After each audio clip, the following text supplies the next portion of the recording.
এদিকে যানবাহনের চাপ বাড়ছে ঢাকা টাঙ্গাইল বঙ্গবন্ধু সেতু মহাসড়কে। টাঙ্গাইলের কালিহাতী উপজেলার এলেঙ্গা থেকে বঙ্গবন্ধু সেতু পর্যন্ত 13.5 কিলোমিটার এলাকা জুড়ে যানবাহনের দীর্ঘ সারির সৃষ্টি হয়েছে। কোথাও থেমে থেমে আবার কোথাও ধীর গতিতে চলছে গাড়ি। এদিকে সড়কে যাত্রীবাহী বাসের পাশাপাশি মোটরসাইকেল, প্রাইভেট কার, মাইক্রোবাস, পশু ও পণ্যবাহী পরিবহন চলাচল করছে। এলেঙ্গা হাইওয়ে পুলিশ ফাঁড়ির ইনচার্জ মীর মোহাম্মদ সাজিদুর রহমান জানান, গাড়ির চাপ বাড়া ও এলেঙ্গা থেকে সেতু পর্যন্ত মহাসড়কে 4 লেনের কাজ চলমান থাকায় যানবাহনের সারি রয়েছে। মহাসড়কের গাজীপুরের চন্দ্রা অংশ বাড়ছে যানবাহনের চাপ, তবে পরিস্থিতি স্বাভাবিক রাখতে কাজ করছে পুলিশ।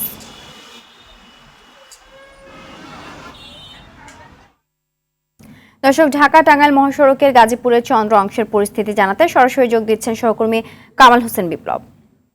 কামাল, ঈদ যাত্রায় মহাসড়কে যানবাহন চলাচল স্বাভাবিক রাখতে কি উদ্যোগ দেখছেন?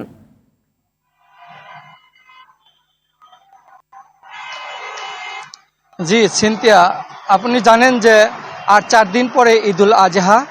এই ঈদকে কেন্দ্র করে এই চন্দ্রা ত্রিমুর এলাকায় প্রতি বছর যাত্রীদের ভোগান্তি পোহাতে হয়। আপনাকে আমি একটু বলে রাখি, এই কালিয়াকুড়ি একটি শিল্প অধ্যুষিত এলাকা, যার ফলে এখানে লাখ লাখ মানুষের বসবাস। আর এই কারখানাগুলো যখন ছুটি হয় সেই মুহূর্তে কিন্তু চন্দ্রা এলাকা, ত্রিমুর এলাকায় যানজটের সৃষ্টি হয়। যানজটের ফলে কিন্তু অতিরিক্ত ভাড়া আদায় করছে গণপরিবহন, এবং দুই পাশে যে কাউন্টার রয়েছে, কাউন্টার ফলেও কিন্তু যানজটের সৃষ্টি হয়, যার ফলে কিন্তু যাত্রীরা ভোগান্তি পোহাতে হয়। তো আমি বলে রাখি যে এবারকার ঈদ যাত্রায় যাত্রীদের স্বস্তির যেন বাড়ি যেতে পারে, তার জন্য কিন্তু আইনশৃঙ্খলা বাহিনী প্রস্তুত রয়েছে। এবং আইনশৃঙ্খলা বাহিনী হাইওয়ে পুলিশের ওসি সাদাত হোসেন আমাকে জানিয়েছেন যে প্রায় 1.5 শতাধিক এই মহাসড়কের চন্দ্রা এলাকায় পুলিশ বাহিনীর আইনশৃঙ্খলা বাহিনী মোতায়েন রয়েছে, যেন কোথাও কোনো যাত্রীদের হয়রানি বা ভোগান্তি শিকার না হয়। তবে আমি একটু বলে রাখি যে আজ কিন্তু সরকারি অফিস আদালতের কর্মদিবসের শেষ দিন, যার ফলে কিন্তু দুপুরের পর থেকে কিন্তু কিছুটা এই চন্দ্রা এলাকার যাত্রী এবং গণপরিবহনের চাপ দেখা যায়।